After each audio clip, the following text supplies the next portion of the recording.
Hey everybody, sorry for the delay. We're just having some technical difficulties. So we're going to try this again. I want to make sure I'm live. I'm just doing a quick sound check here just to make sure everyone can hear me. Okay. One more check right here. Just bear with me for just a second. Okay. All right, we're going to get started. So what I'm doing today is, and I've done this several times, but whenever I'm about to give a presentation, I like to give the members of this group a preview of the presentation before I actually go live with it, so to speak. So let me just make sure that we've got everything going, and I'm going to get started with my presentation. Okay, so the topic that I'm going to be talking about today is on clinical leadership. And so this is going to go about an hour. Again, like I said, this is kind of a run through, sort of a dress rehearsal for me, and also a preview for you of this presentation that I am going to be doing later this week. So thank you all for being my first audience to view this session. So I'm going to kind of skip some of the disclosures at the very beginning, just so we can get into the presentation. And then I'm going to get right to the meat of it. So I know that a lot of you know me in here, but for those of you that are new, I am going to go through my introduction like I will later on in this presentation when I give this presentation later this week. So yeah, we're going to get started. So the topic is about emerging as a clinical leader on your multidisciplinary team. Obviously, so I've got just a couple disclosures here. And this is just some housekeeping things that I would have to share before giving the presentation. So I'm just going to skip over. And this is the part of the presentation where I will be doing my introduction. So I'll give you my quick elevator pitch for those of you who are new here. So my name is Karen Dudek-Brannan, and I started off my career as a school SLP. So I've essentially had 3 major stages of my career to date, which is why I'm sharing this presentation with you today. So the first stage was my school SLP phase, where I primarily was working in the schools as an SLP. That was about a 14-year period. And during that time, I was on a multidisciplinary team. I was serving students anywhere from preschool all the way through high school. So I kind of bounced around through a number of different placements when I was in that job, but primarily I was focusing on elementary and late elementary, but I did have the opportunity to cover high school. And then the next phase of my career, which all of these phases kind of overlap with each other because I'm always typically working on more than one thing at a time. But the second phase was really where I was primarily focused on building products and services for clinicians, primarily SLPs. So that's where I built this program, and where I created a suite of programs that was designed to help SLPs and other clinicians who are supporting students in the school systems, really that related service provider team. And that's given me the opportunity to support clinicians all over the United States and actually in some other English speaking countries as well. So that was about I've been doing that since 2015 and still doing that right now, obviously. And then the third phase, which is where I am right now, in addition to my online training programs for clinicians, I also work as a social services administrator for the Illinois Department of Children and Family Services. And my experiences in the past year that I have been working there definitely have shaped some of the things that I'm going to share with you in this presentation, as well as some of my experiences leading up to taking that position. So the agenda is that I will be starting off by talking about barriers to effective collaboration, talking about why SLPs are left out of important conversations and how they can stay top of mind with team members, crafting a leadership strategy using principles of effective intervention, and how SLPs can use those principles to impact service delivery within their multidisciplinary teams or schools, the concept of using multiple service delivery models to emerge as a leader, and understanding the difference between planning for therapy and planning for service delivery. And then I'll wrap up by talking about how you can create a long-term strategic plan using what I refer to as the master planning strategy, and how you can use this as a vision for your team and your professional growth.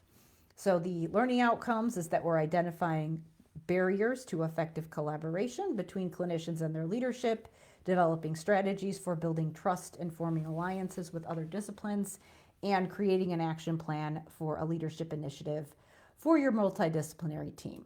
So we're starting off with barriers, it's really interesting timing. I actually did not know fully what was going to be going on in the country when I initially wrote this presentation, but it's timely because I think good leadership is more important than ever right now, from all levels, like no matter what your job title is. So in this section, we'll be discussing those barriers to effective collaborations between clinicians and their leadership, and really defining what we actually mean by leadership and who we think of as leaders.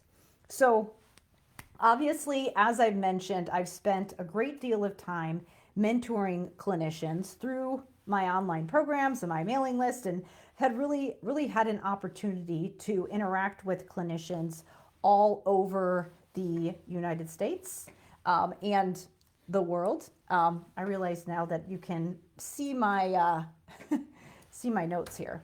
I'm gonna just move that around here. Okay, so back to my presentation. That's why this is the dress rehearsal. So as I was saying, I have had the opportunity to really interact with a lot of clinicians and really see what their pain points are and what their frustrations are, and also just what their experience is like. And primarily when clinicians that I interact with, SLPs primarily, the way that they see themselves is primarily in that direct service provider role, which really, when I decided that I wanted to be an SLP, this is how I saw myself as well. I envisioned myself having that direct one-on-one connection with clients, or maybe small group settings, but I wasn't really thinking about anything else beyond those direct services, which I think is pretty common. This is a huge part of our role. And as I have interacted with others, I found that many of them had the same experience that I did. But the other thing that they also are experiencing, besides just how they see themselves, is that they are starting to realize how, what actually impacts the effectiveness of direct intervention, and primarily understanding that there are lots of other things that impact the effectiveness of direct intervention that don't involve what we do in a therapy session. So things like, what is the client's home environment like? What are different legal mandates that are impacting how we provide services, which I think is very relevant to be thinking about right now. What about policies and procedures at the federal, state, and local level? How are those impacting our clients? What's going on with the adjacent disciplines that we're potentially working with? And do we feel supported by them? Do we feel like we have a good relationship with them? Do we feel like we can work together to support our clients? And also we have other things like our own personal life that certainly impacts direct intervention. So many of us are seeing that there are so many other things outside our role as a direct service provider that are actually impacting the effectiveness of our interventions. And so I think we're all coming to this realization. But still, despite the fact that we're all aware that there are so many other things that are impacting our clients, most of the clinicians that I interact with, because every week I sent out emails to a large mailing list of thousands of clinicians, and I asked the question, what's your number one question about language therapy? What are you struggling with? What are you thinking about? What can I do to make your life easier? A lot of the questions are still really focused on that direct service provider role. The questions are still very much like, what am I doing in therapy? What are my therapy protocols? What are my lesson plans? And what are my materials? Which absolutely makes sense because this is a huge part of our role. Yet, there are these other things that are impacting how well our therapy protocols, lesson plans, and materials actually work for our clients, and how well we're able to get to that implementation. So one of the other things that I've also noticed when I am interacting with clinicians and just, again, talking with people who are in that direct service provider role is that many of them, just based on my assessment of how they see themselves on this multidisciplinary team, when we think about whose job is it to work on those other things that impact direct intervention, things like the policies, the procedures, all of these things that are larger programming decisions, many of us see those as someone else's job and something that we can't control. The administrators, the program directors, the policymakers, we see those people as the, quote, leaders and the people that can make an impact on some of those other more systemic things. So this is a completely understandable conclusion to draw because it is our job primarily to serve clients in a direct fashion, in that direct clinical role. And it is an administrator's job to make programming decisions. So it's not completely off base. But the interesting thing is that when there are important conversations going on about leadership and programming decisions, and this could even be just basically at your local level, if you're working in a school, if you're working in an organization, many of the SLPs that I interact with, when it gets down to it, they often don't define themselves as leaders. I know when I first started off as an SLP, I didn't see myself as someone who was in that, quote, leadership role. I saw that as my boss. So for example, I worked in a school and I saw my principal as the leader or the superintendent as the leader. I didn't see myself as a leader. And in my interactions with SLPs, many of them feel the same as well. They see themselves as this person who is outside of this other exclusive group of people in those leadership roles. Again, the administrators, program directors, policymakers, they see themselves as separate and not belonging, or maybe even not deserving to be part of this other group that they see as leaders. Now, the interesting part about that is that back when I was, so I went back, once I was working in the schools, I went back to get my doctorate in special ed, and I also was getting my director of special education credential. So my dream job was that I wanted to be a special ed director. I found that it was incredibly difficult to find a director position, much more competitive and challenging than the SLP jobs that I was interviewing for. And it was definitely a different game. I definitely had to have a different strategy when interviewing for administrative positions.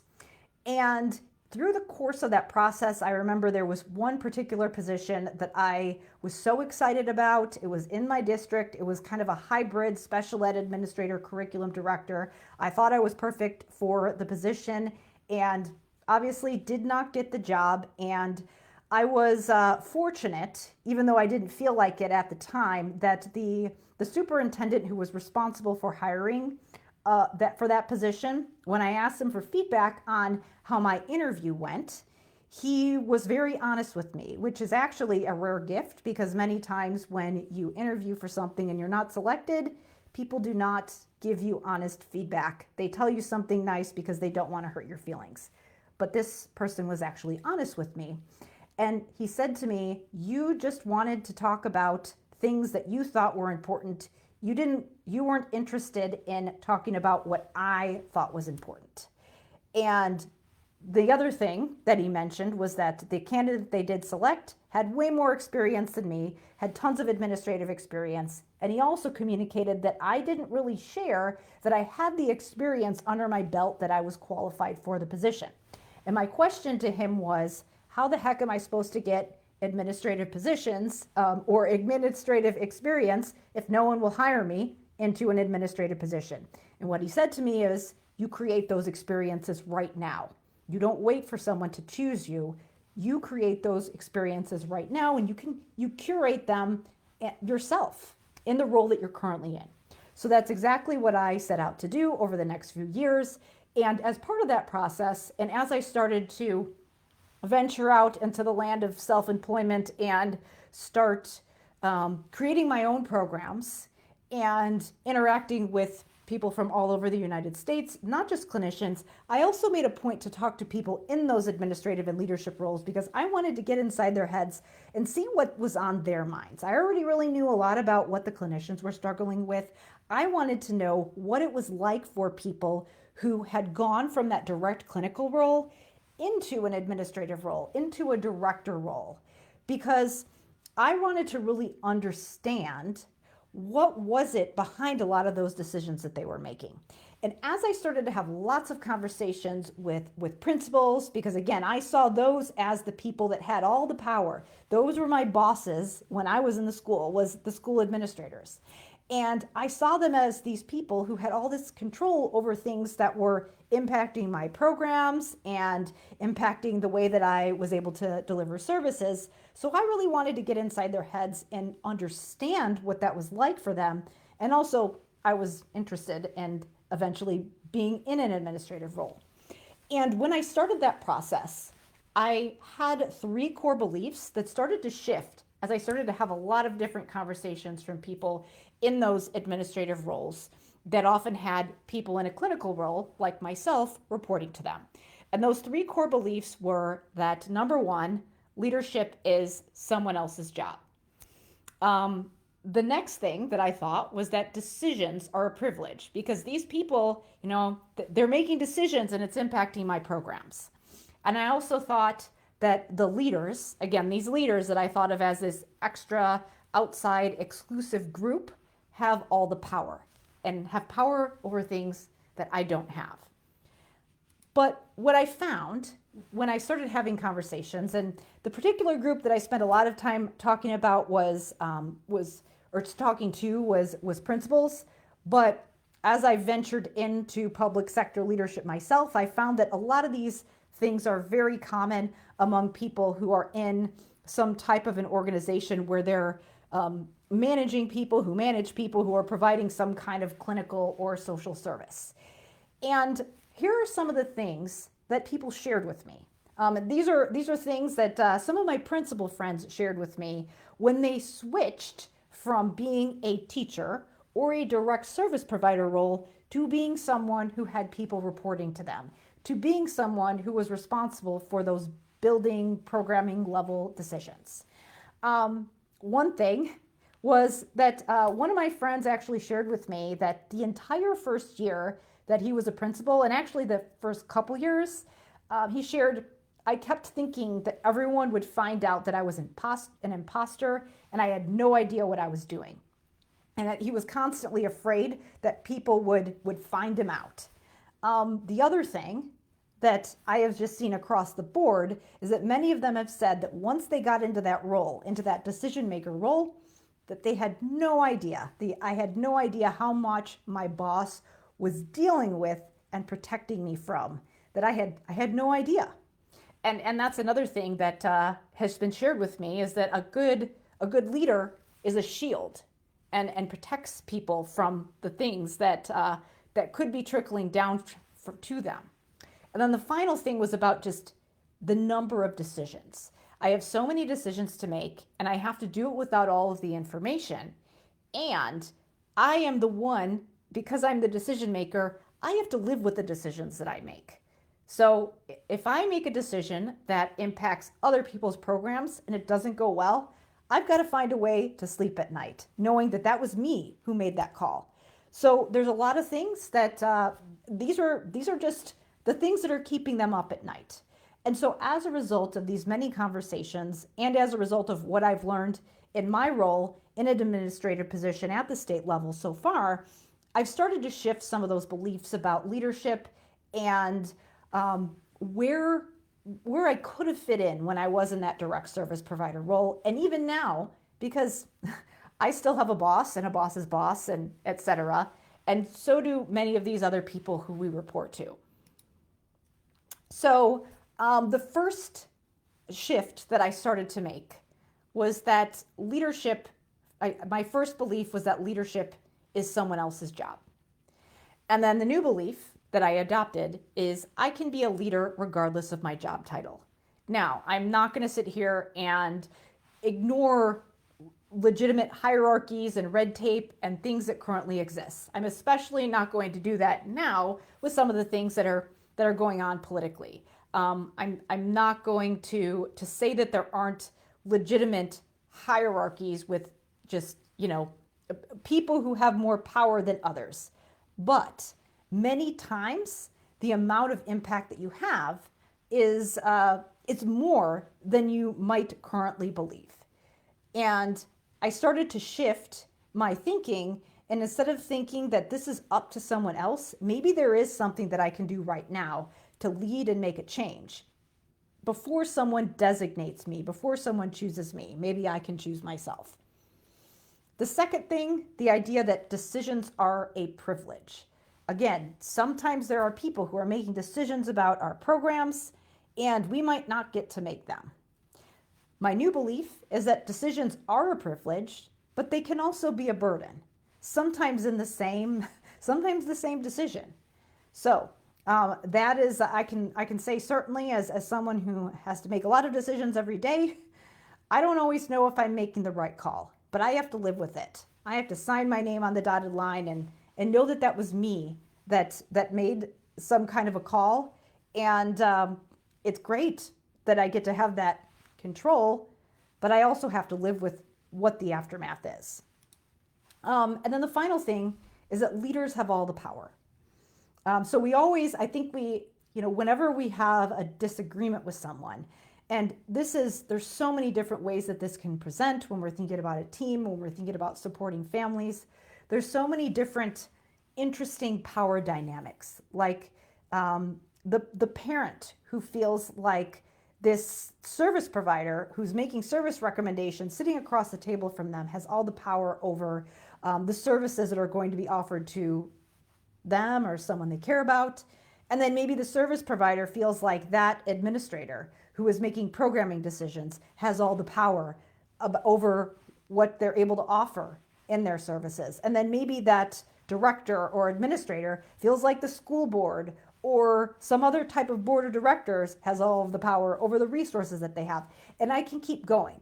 But the point is that the other person on the side of the table, even if you feel like there's this, like unequal power dynamic going on, the other person always has, it's my belief that the other person always has less power than I think.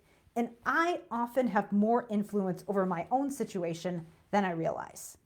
And so I've started to shift these beliefs, and as a result, it changed my behavior. But what I wanted to do now, before I talked about, okay, so what do we do with this information? How do we go about having more influence on our team when we have all of these other things that we have to think about? Well, the first part is thinking about who else could be our potential allies in this work that we're doing. So I've talked a little bit about the leaders. So the people that we might report to, that we might see as, having more authority over decisions. So again, those people that we consider typically in those leadership roles, the administrators, program directors, policymakers. But an interesting conversation, because when I first started off working and offering online programs, I started off with SLPs because I started off primarily supporting SLPs in the area of language and literacy, but then quickly realized that there was a huge need for information about executive functioning, which of course falls within the SLP scope, but doesn't just fall in the SLP scope. So I started to expand to provide information for other people on that related service provider team. So other therapists, those in those adjacent disciplines, PTs, OTs, social workers, counselors, teachers, and then of course there's those family members. So as I have interacted with some people from those other disciplines, because not only was I interacting with SLPs and administrators, I also expanded my scope to think about who are those other members of the team and who else feels like they're getting left out of important conversations and decisions. I've noticed, because I have spent a fair amount of time in online discussion groups with SLPs all over the country, that oftentimes there's this mindset that we're alone, that our profession is alone in our struggle with a lot of the things that we're focusing on right now. But as I started to venture out and, started to talk with teachers and other clinical disciplines, I found that many of the pain points that they were sharing were really familiar to me and really common when I compared them to some of the things that the SLPs were sharing with me. So we're actually less alone than we realize. So some examples of things that have come up with other clinical disciplines. I don't see good generalization. I can't get support from other team members or leaders so that I can get to that good generalization or have the resources that I need to provide good quality services. And then, of course, we all have that struggle of laws and policies preventing us from delivering quality services. So, these things might sound familiar to you. They definitely sound familiar to me. So we are certainly not alone. So what does this mean? Well, if we have other people who are also feeling like they're getting left out of those important conversations, what if we worked together with them? And what if we tried to come up with a specific strategy for leveraging the impact that we do have? So, as I said before, there are legitimately some things that are out of our control. But many times, if we get into the right mindset, we can control and influence more than we actually realize. So how do we actually do that? What is our strategy for that? So I wanted to introduce you to some concepts that I refer to as leading up, leading out, and leading from within. So I'll start with leading up.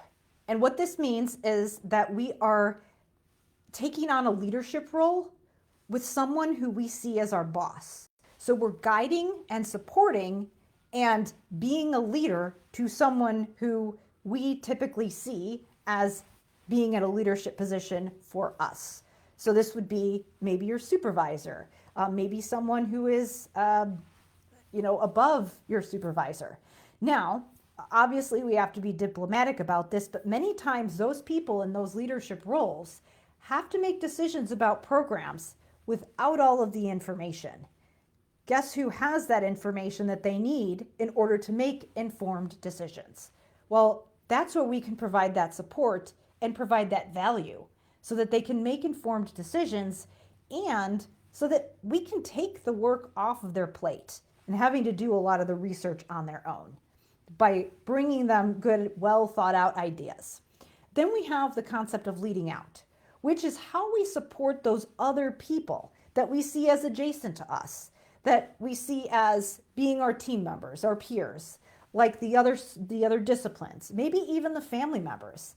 So again, here's where we can take a leadership role with someone who maybe doesn't technically report to us, but maybe could use our support in some way and something that they're implementing. For example, you're a school clinician and you're working with a teacher, or you are in a medical facility and maybe you're supporting another therapist on your team. And then of course, the final thing is leading from within. And this is where we take ownership with really figuring out what our own personal plan and vision is, which really has to come first before we can orchestrate any of the activities associated with leading up and leading out. So what do we really need to do in order to make this happen? We need to define what a leader is. We need to redefine what a leader is. So instead of seeing ourselves as not deserving or not included in this category of leaders, we see ourselves as part of that leadership team. And we can form alliances and take other people with us, those adjacent disciplines, and maybe even those family members. So now I wanted to shift to talking about what is our strategy for doing this. So I know it sounds great on paper. Of course, we all need to know that we, want to support and collaborate with people, but the number one question I usually get here at this point is, how the heck am I supposed to do this when I do have to spend a lot of time focusing on direct therapy and I have a huge caseload and lots of paperwork and all of the things? So I'm going to give you some principles that you can use in order to start making this happen. So I wanted to introduce you to some key concepts that have really helped me think creatively about how I can make an impact in a way that is manageable, feasible, in line with my scope, my expertise, and that helps me to take my knowledge and share it with other people efficiently instead of just relying on one model of service delivery. So the first concept is service delivery planning. Then we have the concept of scalable protocols, the concept of asset stacking, and then we'll wrap up with talking about master planning. So I'm going to start with this concept of service delivery planning. So as I said before, a lot of us are very focused on that direct service provider role. Sorry, I jumped slides. Come back here. So a lot of us are really focused on that direct service provider role.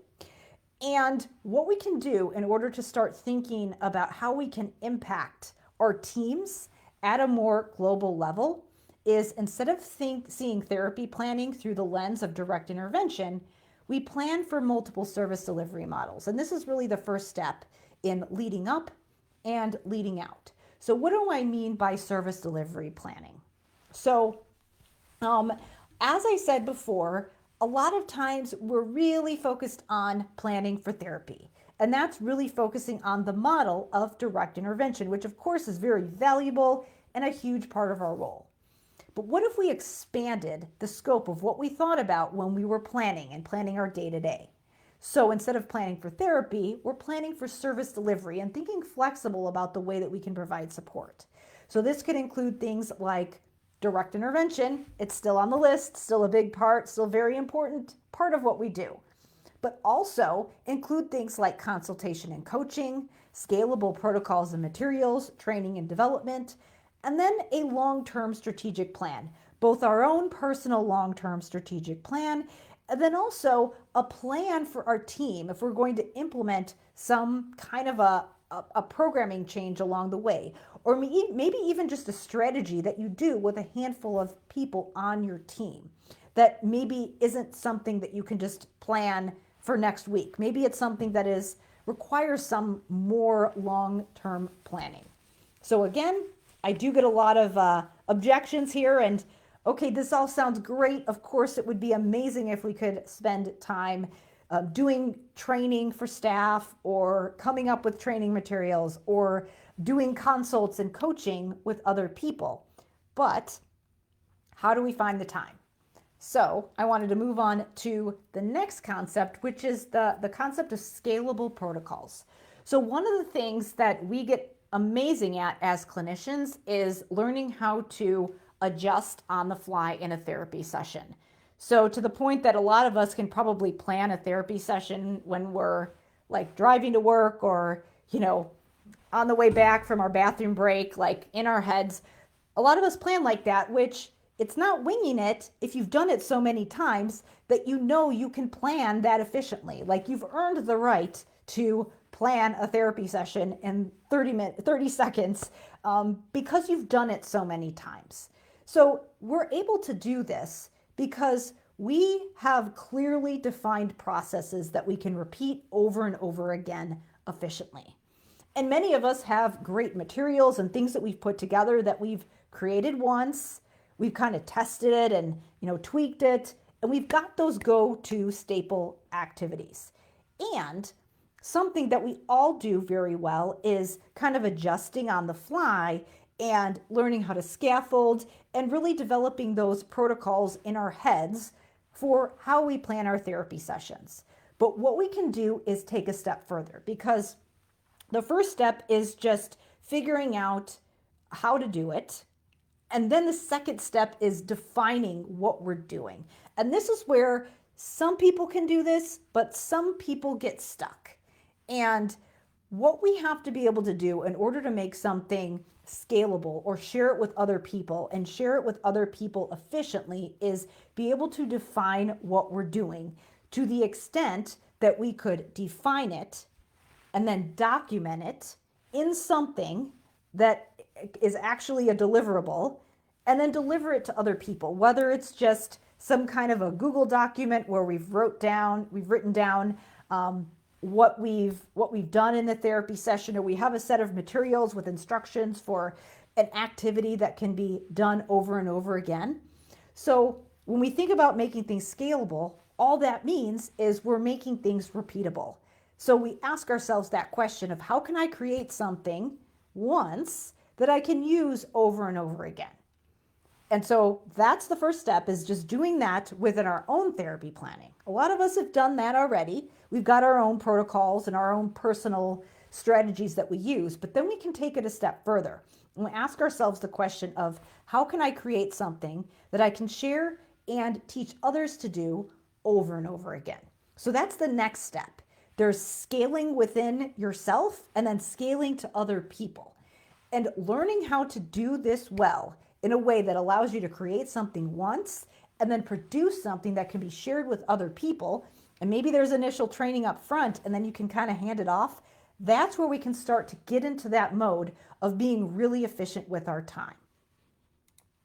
So the next concept that I wanted to introduce you to is the concept of asset stacking. So when I refer to assets, I refer to things or protocols or relationships, basically things that you can create, where we might have to invest some time up front in building something. But that thing that you create enables you to get some kind of a positive return on that initial investment of your time. So it's asking yourself the question, how can I invest time up front in building and creating something that enables me to utilize multiple service delivery models? So that example that I gave, where you're creating some kind of a repeatable protocol that you could teach to a teacher or a parent or another therapist that they could embed into their session in some way, that is an asset. That is something that you can create that can allow you to spread your knowledge in a way that doesn't always require you to be there. That also can be something that you can build on over time, again, and enable you to use multiple service delivery models, because maybe those protocols and those assets that you're building can be something that you use to structure your time in a consultation or coaching or in conjunction with some kind of training materials. So we're asking ourselves, when we're building those assets, what can I commit to now that will save me time later? And what assets can I create that will enable me to create more assets? When I get to the concept of asset stacking later on, I'll show you an example of how we can stack and layer assets on top of each other. So the next final concept that I wanted to introduce you to is the concept of master planning. And this is where we plan for the long term first, and then we plan for the immediate short-term goals. So we start with the long term, and then we get to the short term and slot in those immediate fires that come up in our day-to-day afterwards, so that we don't neglect those long-term goals that we want to get to. So we're shifting from micro only, things that are in the immediate, things that just impact at the micro level, such as our therapy sessions and things like that, to thinking about both the macro and the micro together, because they are both important. So again, micro level things would be things like, what am I doing in therapy? And then macro level things might be, how can I create something and use what I'm doing in therapy that's working really well and scale it to other people? And maybe see how I can take this thing that I'm working on in my direct sessions and share my knowledge with others so that I can make a bigger impact on my team. And we're starting off with really starting that long-term to-do list that will help us plan the assets that we can make. And the master plan is our first asset. So really this master planning strategy is how we can go about building those scalable protocols and stacking assets so that we can use multiple service delivery models. And so that our own personal master plan is our first asset. So I'm going to move along here and get to this end portion here, where I'm going to give you some examples of how we can use this concept of asset stacking. So I'm going to come back to this concept here of planning for service delivery versus planning for therapy. So really what we're doing here is, I know that there are so many different things that just seem way bigger than us, that seem, as I said before, out of our control.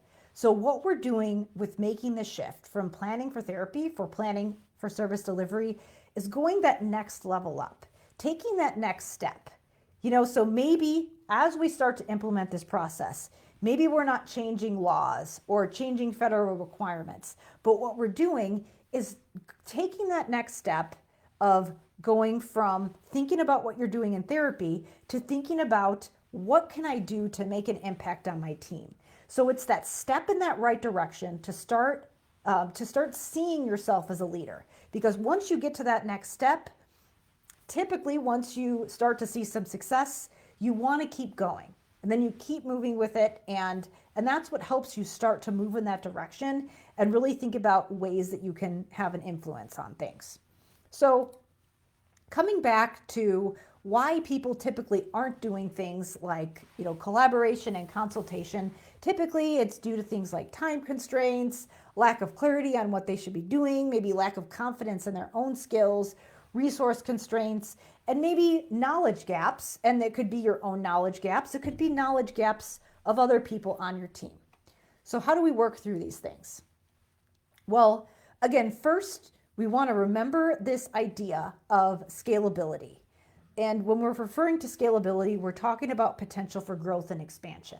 So really that first step is when we're going through our day-to-day and thinking about how we're approaching our therapy sessions, instead of just thinking about what am I going to do in my sessions, we can ask ourselves the question, is it possible for me to make this scalable? Because there are many times with our things that we're doing in therapy, maybe we don't want to scale it. Maybe this is something that we just want to do on our own in our therapy sessions.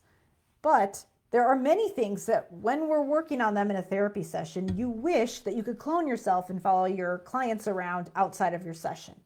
Well, if you can scale it, it might make it possible for you to do the next best thing.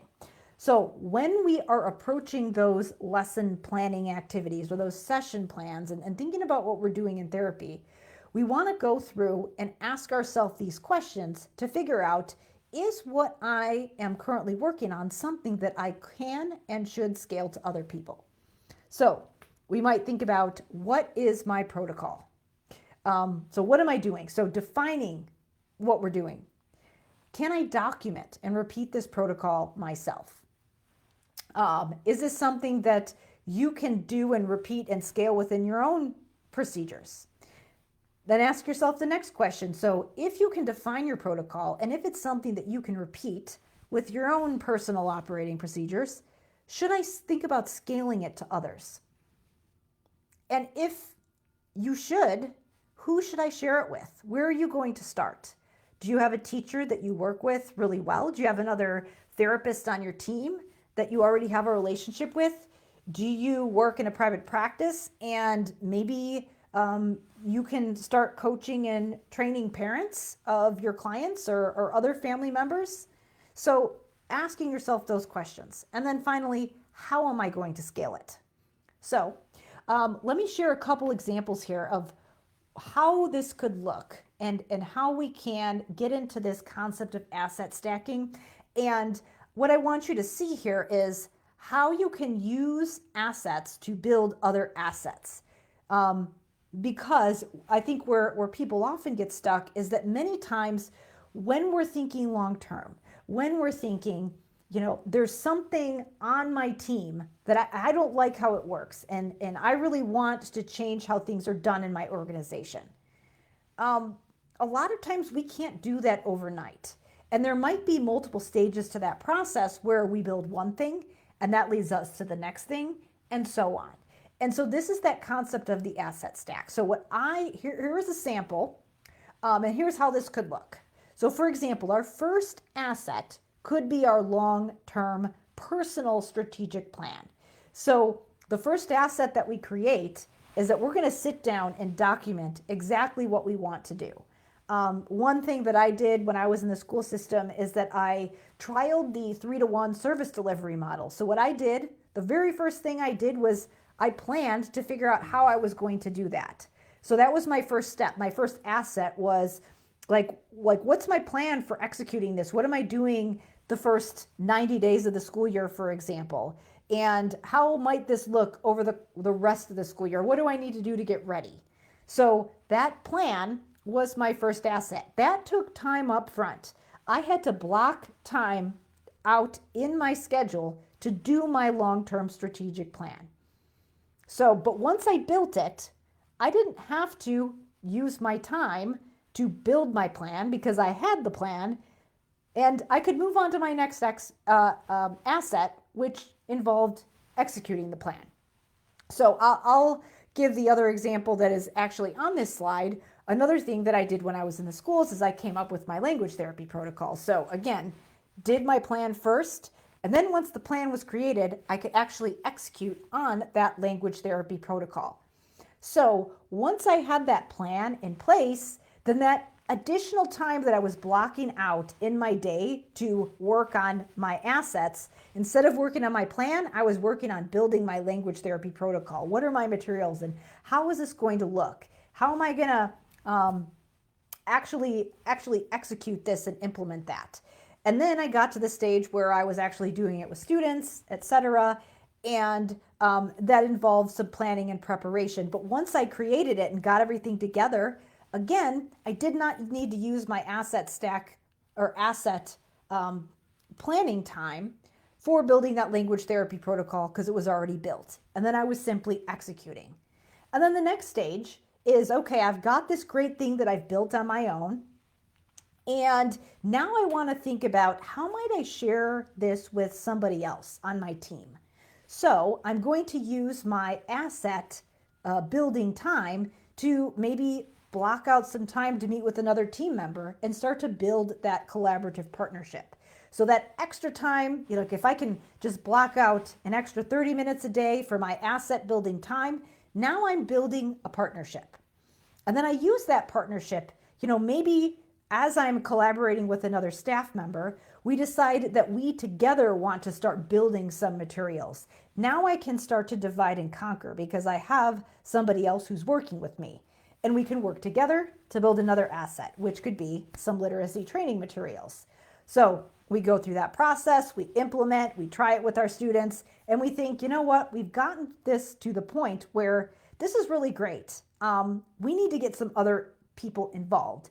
So me and that person who I'm working with can start a literacy work group. And then that leads to our next asset, which is, all right, we've got this work group. We've had a couple meetings or sessions. We've got some people, we've assembled some people. And now our work group, which maybe involves multiple team members, needs a long-term strategic plan for the team. And then we can use that long-term strategic planning process with multiple people instead of on our own. So this is just one example of how we can use this concept of asset stacking. Again, what you do at the beginning is you just block out some time to focus on the first thing. You build the first thing and let that lead you to the other things. One more quick example before we wrap up here. One thing that I commonly do with some of my SLPs that I mentor is that I use this concept of asset stacking in the phases of how I mentor clinicians. So what I tell people is, even though I've spent this entire presentation talking about multiple service delivery models, I tell people that at the very beginning, yes, you want to get to the point that you are working collaboratively with your team and you've got all these working relationships. But you don't necessarily have to start with this whole plan executed. You can just start small. And maybe that first thing that you do is, what is something that is driving you crazy, that's taking up a ton of your time? Could you figure out a way to address that one thing to free up bandwidth so that you can focus on other things? Me personally, when I was in the schools, that was language therapy. For a lot of SLPs that come to me for support, it's also language therapy. So what I help people do is that first asset that I have them create could be a system for language therapy. Now, we're still mostly focusing on that direct intervention piece. But the reason we're doing that is because we want to create our assets and our protocol for what we're doing in our direct intervention for the purpose of getting ourselves comfortable enough with this system that we're not spending hours and hours planning, and we can create the mental bandwidth to focus on other things. So I often tell people, you know what? Like, yes, you want to get to the point that you're collaborating, but maybe this is a stage process. Maybe the way that you actually get to the point that you can collaborate with other people is figuring out some things in your own personal protocols so that you can kind of check them off the list and create some space for yourself. So an example that I often lead people through is create your system for language therapy. And then if you want to start thinking about, all right, we need to figure out how we're going to get good carryover here. And we need to think about some other bigger picture cognitive skills in addition to the vocabulary and the syntax. So we really want to start thinking more strategically about executive functioning at more of a global level beyond just our language therapy. So maybe the next phase in that process is we create some systems for supporting students' executive functioning, maybe one-on-one in a small group, still in that direct intervention setting. But then we just get to the point that we're comfortable with whatever protocols we're working on. Maybe it's, helping students plan for a big writing assignment or plan and prepare for something that's coming up in their lives that requires a lot of long-term planning and a lot of executive functioning. And we get our protocol down for that. And we use that to create something that we eventually might use to train other people. Because as we all know, with language, executive functioning, and cognition, if we're just focusing on direct therapy and not thinking about how we can share that knowledge with other people across other settings, then a lot of times our therapy isn't as effective. So the next step could be, once we get solid in how do we work on language and executive functioning when there's somebody in front of me, we start thinking about a strategic plan for adding those other service delivery models, for coaching other people, for figuring out how might I take what's in my brain and spread it to other people's brains. So again, the point is to get to using those multiple service delivery models, but a lot of times we need to do it in a phased process. So these are just a couple examples of how you can use that asset stack example and ones that come up frequently for a lot of the clinicians that I work with. So creating the long-term strategic plan. We've just got a couple minutes left here. So what I wanted to emphasize here is that the impact you make is by understanding what you can and can't control. Because, as we've said today, and as we all are very well aware right now, there are a lot of things that we can't control. But when we think about what we can control and really leveraging that, and then also understanding that there are some things that we don't necessarily control, but maybe we can have influence. And understanding that control and influence are different. Because what we're talking about here is behavioral change in other people, making or asking other people to change their behaviors. But there are many times when we don't necessarily have control, but we have influence. Because again, you can't make anybody do anything, but you can change your behaviors, and sometimes that can have influence on other people. And when we understand how these things work together, that is how we really can truly make the most of the impact that is possible for us. So the final thing I wanted to wrap up with here is this concept of long-term strategic planning, which is the master plan. Now, what a lot of people do with their to-do list is they start with their immediate to-do list, which is what do I need to do today or next week? What I recommend people do when they start with that often that first asset for them, which is that long-term strategic plan, is that they actually start with figuring out what they want to accomplish. Maybe they've got some initiative that they want to think about over the next year, and they start with a 12 to 18 month plan for what they expect to do in that 12 to 18 month period. And I generally recommend that you break that 12 to 18 month period into 90-day blocks, and just at a very high level, figure out what you're going to accomplish in each of those 90-day blocks in that 12 to 18 months. Now, it doesn't have to be completely fleshed out, but you just want to get an estimate. And a lot of times you have to adjust that estimate as you gain more information. but you've got to start with something. And then this 90-day plan is where we can start to get more specific. So you're focusing on that immediate 90 days, and that's where you start to really map out what your goals are. And you can break that 90-day plan into 1-month segments for what you want to accomplish in that time.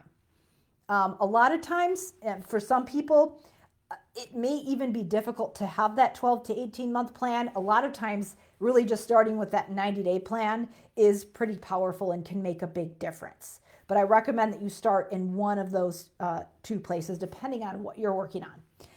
So once we've got that 90-day plan and we've got it broken down into those months, we can get to our 2-week task list.